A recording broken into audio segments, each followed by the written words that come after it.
Jerusalem was fashioned for a king. Long before the threshing floor of Araunah was ever purchased by David, or the Temple of Solomon had ever become a twinkle in Solomon's eye, Jerusalem had long been strategically set apart in the providence of an almighty God as the city of the great king. Not until the foundations of the great Temple of Solomon were being laid was there even the slightest glimpse of the wealth of resources available below the ground level of the magnificent city of Jerusalem. One of the amazing facts about Jerusalem is its geological formation. The hills upon which Jerusalem was built lies in a very interesting geological formation.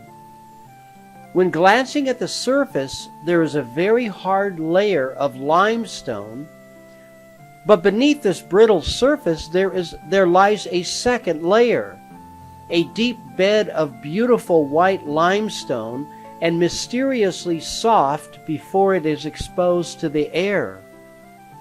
This would make the task of building a beautiful palace or temple much easier for masons who could, without much difficulty, cut out perfect blocks.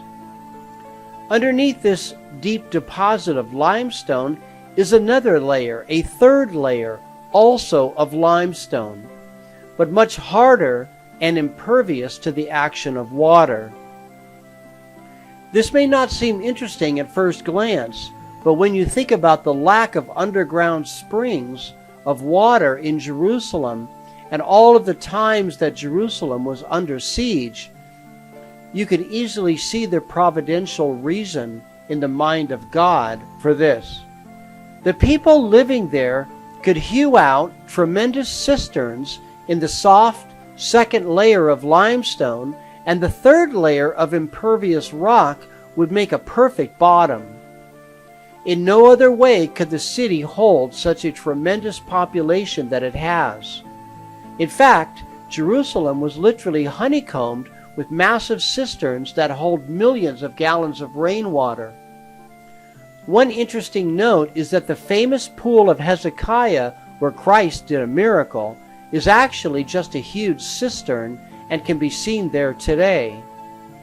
Another important reason for seeing God's providence in the geological formation of this city is that the middle layer of rock, the soft white limestone, was a relatively easy place to create vast quarries that could run underground far beneath the surface, where, as mentioned in the Bible, no sound of mallet or chisel could be heard in the place where the great blocks of limestone were being hewn into exact shape.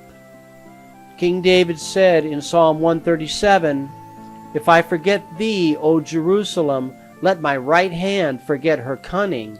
If I do not remember thee, let my tongue cleave to the roof of my mouth, if I prefer not Jerusalem above my chief joy."